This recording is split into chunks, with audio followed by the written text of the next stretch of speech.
With the release of The Vampire Lovers, Hammer Films discovered that the combination of vampires and hot chicks was a winning formula. And so did I. That episode did pretty well. So what do you do when you have an unexpected hit? You crank out a sequel, that's what.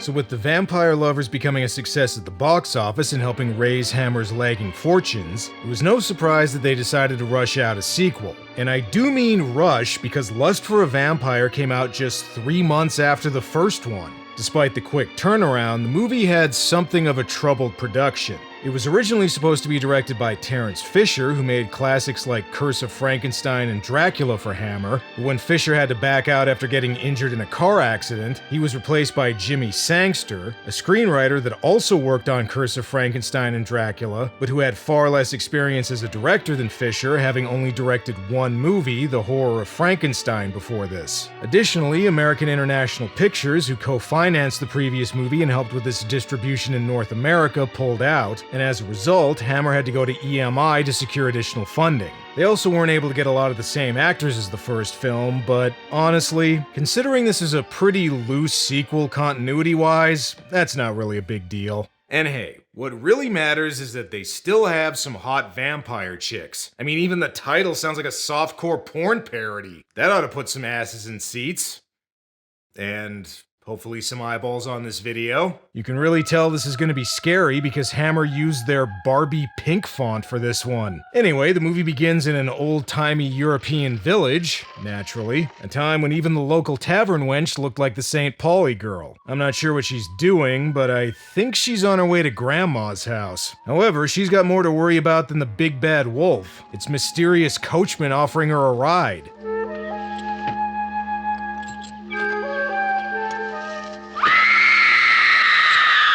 See, even in olden times, hitchhiking in a horror movie was a bad idea. Also, people really took Sunday church service a lot more seriously back then. Well, I guess communion is a lot more authentic when you don't just use red wine or grape juice. The Christopher Lee looking guy right here is conducting a ritual to resurrect Carmilla, and if you think I'm being lazy with that comparison, the movie actually uses close-ups of Christopher Lee's eyes from a Hammer Dracula movie. I think this guy is supposed to be the man in black from the first movie that they didn't really explain. It's a little hard to tell since nobody's played by the same actor here. For example, when Carmilla comes back to life, even from behind, I can tell that's not Ingrid Pitt. Well, we got our main villain back. Now let's learn more about the setting. Do you know what year this is, sir? Old-timey AD? 1830, as I recall. Okay, honestly, you could have said 1730 and I would have been like, sure, sounds about right. So the scared villager explains it's been 40 years since the vampiric Karnsteins were last seen, but that they're expected to return and terrorize the living. They prey on young virgins, put a spell on them. Sometimes they woo them. Sounds pretty hot. When are they coming back? And if you're so afraid of them coming back, you probably shouldn't live right next to their castle. Our main character is a writer named Richard Lestrange. With a name like that, it sounds like he should be one of the vampires. However, he doesn't believe in this supernatural crap. Look, as you're all so terrified of Karnstein Castle, I'll go up there. I might even find one of those beautiful vampires waiting to entice me. Oh man, I can't believe it. I came all this way and there's no hot vampire chicks. What a ripoff. Ooh, wait a second, maybe I was wrong. Either that or there's some sexy Jedi cosplayers in this castle. Girls! Girls! Dude, get the hell out of here. I'm trying to get my blood sucked if you catch my drift. Turns out these ladies aren't vampires, they're just students from a local finishing school. Yeah, that's right. This lesbian vampire movie is going the sexy girl school route. I wonder if the nearby frat house is gonna go on an 1800s panty raid. Noticing all the young chicks, Lestrange offers to teach English literature at the school, which is a hell of a lot better than his other plan of dressing in drag and posing as one of the students. And his determination to teach here is only reinforced once he gets a look at Carmilla. My niece, Mircalla. Still using that alias, huh? Well, it has been 40 years, maybe nobody'll notice. Carmilla is played this time around by Danish actress Jut Stensgaard after Ingrid Pitt declined to come back, supposedly because she thought the script was terrible. Then again, considering she was in 2 other movies that year where she played a vampire, who knows? Maybe she was just sick of doing vampire movies. There are some actors from the first movie who come back, though. For example, Pippa Steele, who played Carmilla's first victim in the last movie, is back, playing essentially the same role, even if she's a different character, except this time she actually puts the moves on Carmilla first. We weren't experimenting in here, I swear. Okay, I was a little bit off. She's not Carmilla's first victim. Instead, it's this local tavern wench who Carmilla hypnotizes into making out with the camera. Well, there's only one creature that could be responsible for this. A chupacabra that's moved from goat to human. And hey, you know something every movie set at a girls' school needs?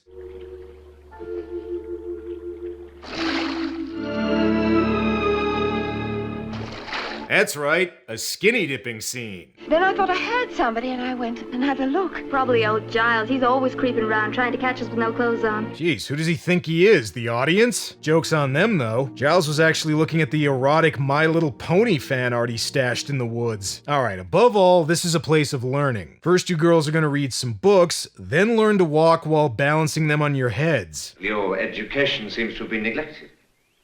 I'm sorry. That's all right. You'll just have to have some personal tuition, that's all. Yeah, something tells me Lestrange's teaching career is gonna end with him getting Mary Kay Letourneau'd. Look at this. He even stares at Carmilla through a window when he's not teaching. Now, Mr. Lestrange. I have a feeling people would call him that even if it wasn't his name. Alright, Richard, you can teach here, but the catch is you've got to share a room with Giles. And yes, he is going to show you his collection of taxidermied bugs. Of course, that's not his only interest. I know what you're after. What? You're training to be a vampire. Oh, really? Because to me it looks like he's training to be Crispin Glover. Oh, never mind. Turns out he's actually Batman. Giles was originally supposed to be played by Peter Cushing, who turned it down so he could take care of his sick wife, and I'm really curious to know what he would have done with this role. Meanwhile, Carmilla gets another victim. At least, I think Carmilla's the one who killed this girl, since we see Giles dragging her away, and I wouldn't be surprised if he was also a serial killer.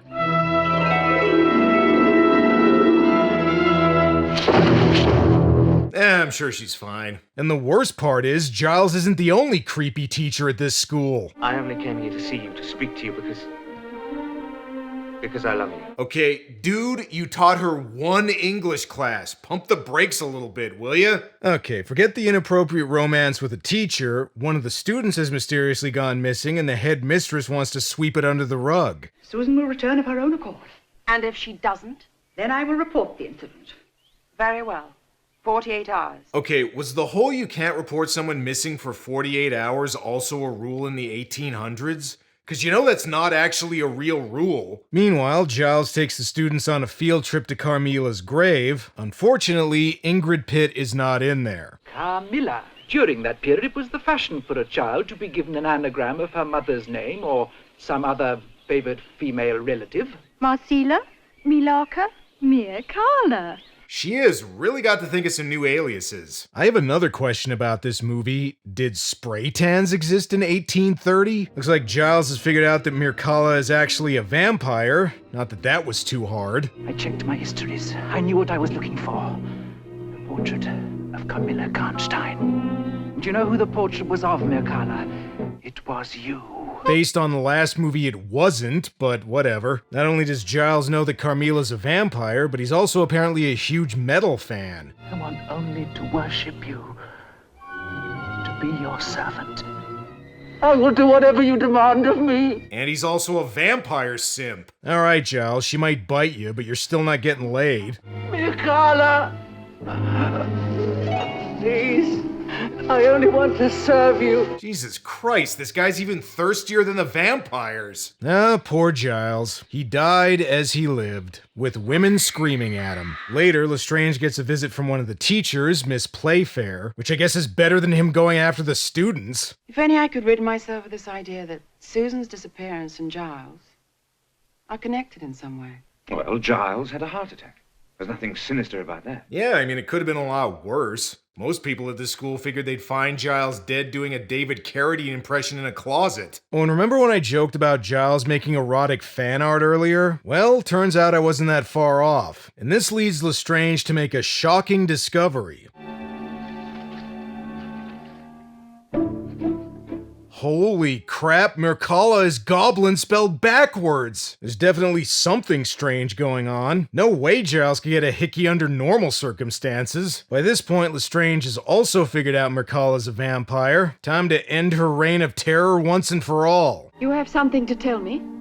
Yes, I love you. Oh, jeez, not this again. Surprisingly, not only does Lestrange not seem to care that Carmila's a vampire, he even seems weirdly turned on by it. This movie's full of vampire simps. And that's still not even the weirdest thing about this scene, cause get a load of what happens next. Strange love, silently stealing. That's right, it features a pop music ballad on the soundtrack. Imagine if the Coppola Dracula movie did this. Oh, wait, actually that one did. Okay, well, it's still pretty out of place here. Supposedly this song was put in by the producers against Jimmy Sangster's wishes, and when it started playing at the film's premiere, he was so embarrassed he sunk into his seat. In any case, Lestrange is about to do some feeding himself, and judging by Carmila's reaction, he must be pretty good at it. I don't know why he's wasting time with a vampire chick, though. There's like a 200-year age difference. Come on, Miss Playfair's right in front of you. She seems game. I thought of you as someone honest and courageous when you first came here. See, she totally wants to get some Lestrange. Hey, here's another actor from the first movie. And if anyone's thinking, well, he got bit by Carmila in the last one, so maybe he became a vampire and that's why he hasn't aged in 40 years. Nope, he's also playing a different character. This time around, he's a police inspector wondering why the headmistress didn't report one of the students going missing. A young girl was left in your charge. Now she is missing. Since 3 days. Look, just because a student's been missing for a few days doesn't mean I have to report it to the police. And you're not looking in my glove compartment either, pal. Let's see. Maybe if I make a wish to solve this case, something will turn up. Hey, look at that, my wish came true. Now that the inspector knows a student's been murdered, he better tell everybody.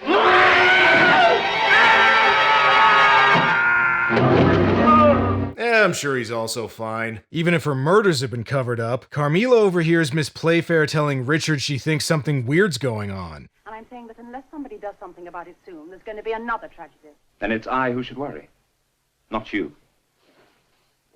Except that I happen to love you. Again, why? You've also barely had any interaction with him so far. Even if it was mainly used for salacious purposes, Carmila's love story with Emma in the first movie was a lot more thought out and believable than the one here with Richard, and especially the potential romance between Richard and Miss Playfair, which seems like it was only thrown in because they thought he needed a human love interest. In any case, Carmila doesn't like somebody else competing for her man. I think we all know where this is going.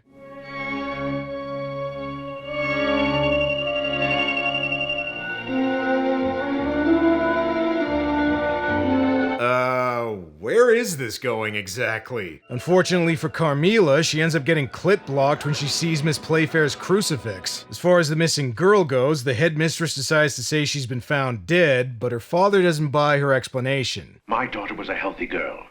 I don't believe she had a heart attack. You know, now that you mention it, saying a young girl died of a heart attack does sound a little suspicious. To find out what she did die of, the Mutton Chop Brigade here decides to take a look at her body. That makes sense. That is the main reason they hired this actress.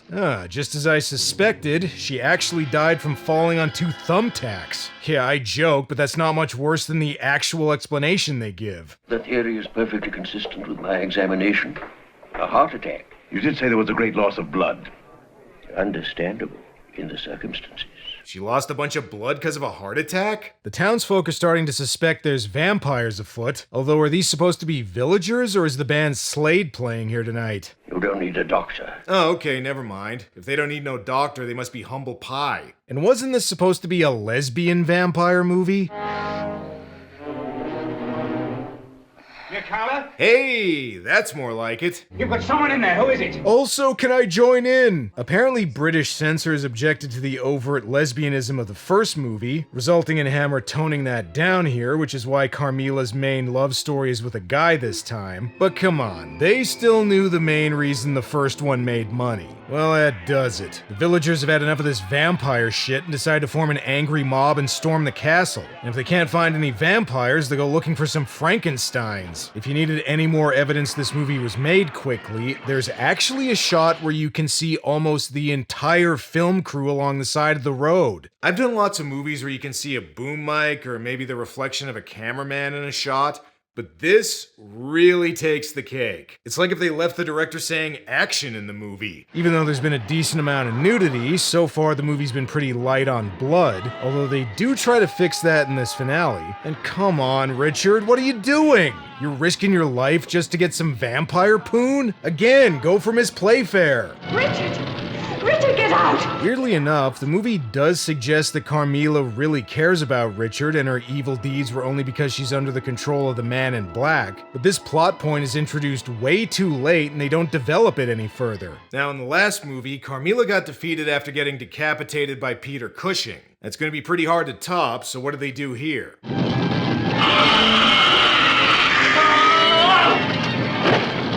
Well, that was pretty anticlimactic. Okay, that's not how she dies. Yeah, that's right, a flaming wooden beam to the chest, which for some reason turns her into a really unconvincing dummy. And that's pretty much how it ends. Lestrange gets out and the castle burns while the credits start rolling, which seems like an ending straight out of a 1930s Universal horror movie. A lot of fans consider Lust for a Vampire to be the weakest entry in Hammer's Karnstein trilogy, and yeah, I'm gonna have to agree. Nearly everything about it, from the script full of half-assed plot threads to the fact that they couldn't get a lot of the actors they wanted, and even some really sloppy filmmaking in places, screams that it was thrown together quickly to try and make a quick buck off the first one. Jut Stensgaard does okay as Carmila, and she's closer in age to what the character's supposed to be than Ingrid Pitt was, but I don't know. She just doesn't have the same presence and isn't as memorable as Pitt was in the role. It doesn't help that the forbidden romance this time around is about a teacher lusting after a student. Oh, and then there's the pop song. I know Hammer was trying to be hip and get with the times, but that is by far the most cheesy and dated thing about this movie. Just stick with adding extra blood and boobs, fellas. I'm sure audiences appreciated those a lot more. Jimmy Sangster and star Ralph Bates were also disappointed with how the movie turned out, with Bates even calling it one of the worst films ever made. Okay, bit of hyperbole there. This isn't even the worst vampire movie I've done on my show. Despite its flaws, the movie must have been successful enough for Hammer to make another Karnstein movie with Twins of Evil the same year, although that one was a lot more well received. That's a story for another video, though. Before I get to that, I'm going to do another best worst movie contender. Well, that's all for now. Until next time. What else do you want to know? If I'm a vampire?